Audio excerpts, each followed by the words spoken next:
നമസ്കാരം. എല്ലാ ദിവസവും രാവിലെയുള്ള പ്രീ മാർക്കറ്റ് റിപ്പോർട്ടിലേക്ക് കടക്കാം.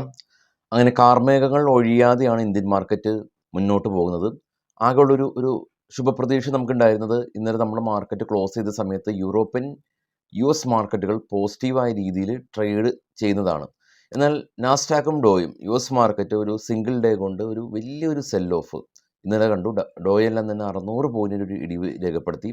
മെക്സിക്കോക്കെതിരെയുള്ള ആ ഒരു താരിഫ് ഹൈക്ക് 25% താരിഫ് ഹൈക്കായിട്ട് മുന്നോട്ട് പോകുമെന്നുള്ള ട്രംപിൻ്റെ വീണ്ടുമുള്ള അടിവരയിട്ട ഒരു പ്രസ്താവനയാണ് ഇന്നലെ US മാർക്കറ്റിലെ കനത്ത ഒരു ഇടിവുണ്ടാക്കിയത്.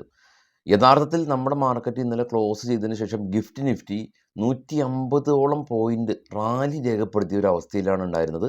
എന്നാൽ ഈ ഒരു US മാർക്കറ്റിൽ ഉണ്ടായിരുന്ന ആ ഒരു ഫോള് കാരണം അതേ ഗിഫ്റ്റ് നിഫ്റ്റി ആ പോയിന്റുകളെല്ലാം തന്നെ താഴേക്ക് പോയിട്ടുണ്ട്. ഗിഫ്റ്റ് നിഫ്റ്റിയുടെ ചാർട്ടുകൾ നോക്കിയാൽ നമുക്ക് മനസ്സിലാക്കാൻ പറ്റുന്നതാണ്. കൂടാതെ തന്നെ ഒപെക് രാജ്യങ്ങളും ഈ ഓയിൽ പ്രൊഡക്ഷൻ്റെ കുറവ് ഉണ്ടാക്കും, ഈ ഒരു ഓയിലിൻ്റെ പ്രൈസ് കുറച്ചേക്കാമെന്നുള്ളൊരു അഭ്യൂഹങ്ങളെല്ലാം തന്നെ പരക്കുന്നുണ്ട്. അപ്പോൾ ഇന്നലെയും ഈ ബിറ്റ്കോയിനിൻ്റെ അവസ്ഥ അതായിരുന്നു. അതായത് ബിറ്റ്കോയിൻ ശേഖരം ഉയർത്തുമെന്നുള്ളൊരു പ്രസ്താവന. ഒരു സിംഗിൾ ഡേ കൊണ്ട് ബിറ്റ്കോയിൻ $7,000 ഉയർന്നു.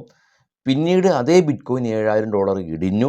US മാർക്കറ്റ് നമ്മുടെ മാർക്കറ്റ് ക്ലോസ് ചെയ്യുന്ന സമയത്ത് എസ്പെഷ്യലി ജർമ്മൻ, UK, ഫ്രാൻസ് മാർക്കറ്റുകളെല്ലാം തന്നെ ശക്തമായ റാലി രേഖപ്പെടുത്തി. പിന്നീട് പോയിന്റുകൾ ചോർന്നു പോയി.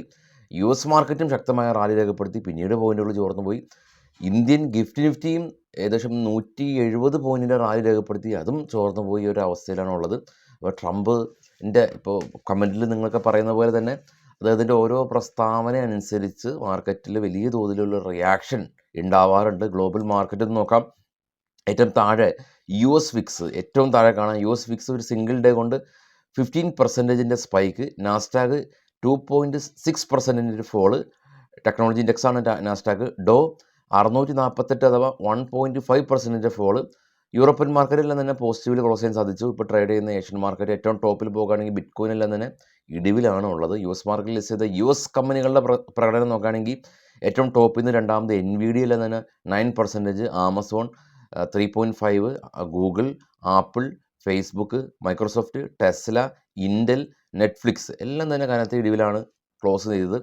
ADR സ്റ്റോക്കുകളും സ്വാഭാവികമായ രീതിയിൽ റെഡിൽ തന്നെയാണ് ക്ലോസ് നടന്നിട്ടുള്ളത്. പ്രത്യേകിച്ച് എടുത്ത് പറയേണ്ട ഒരു കാര്യം തന്നെ ഇല്ല.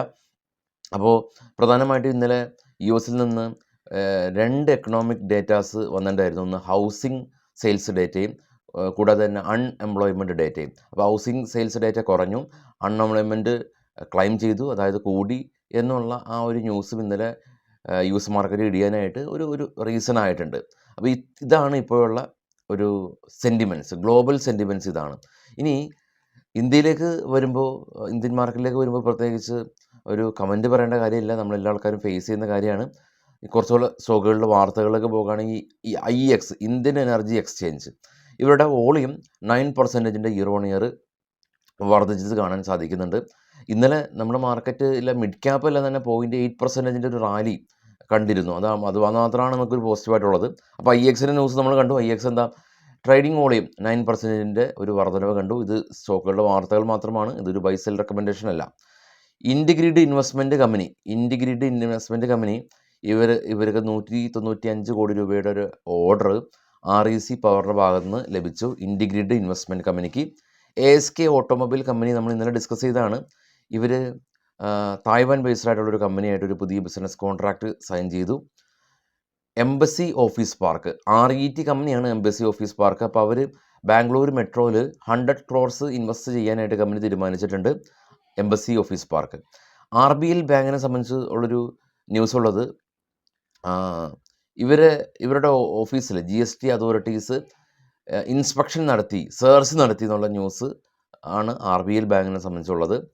ഗെയിൽ കമ്പനി ഹൈഡ്രജൻ പ്രൊഡക്ഷൻ ചെയ്യാനായിട്ട് ഏസറായിട്ട് ഒരു പുതിയ ബിസിനസ് കോൺട്രാക്റ്റ് സൈൻ ചെയ്തു ഗെയിൽ. IH ഹോട്ടൽ, ഇവർ ലക്ഷറി ഹോട്ടൽസ് സെറ്റപ്പ് ചെയ്യാനായിട്ട് ഒബ്രോയി ഗ്രൂപ്പായിട്ട് ധാരണയിലെത്തി.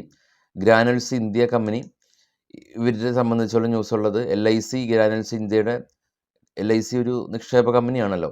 അപ്പോൾ LIC ഗ്രാനുൽസ് ഇന്ത്യയിൽ ഉള്ള സ്റ്റേക്ക് നിക്ഷേപം ഉയർത്തി എന്നുള്ള ന്യൂസ് ഉണ്ട്. L&T കമ്പനിക്ക് 5,000 crores ഒരു ഓർഡർ ലഭിച്ചതായിട്ടുള്ള ന്യൂസാണ് ഇപ്പോൾ ഉള്ളത്. അപ്പോൾ വൈകിട്ട് 7 മണിക്ക് മറ്റുള്ള പോസ്റ്റ് മാർക്കറ്റ് ന്യൂസുകളൊക്കെ ആയിട്ട് എത്താം. Thank you all.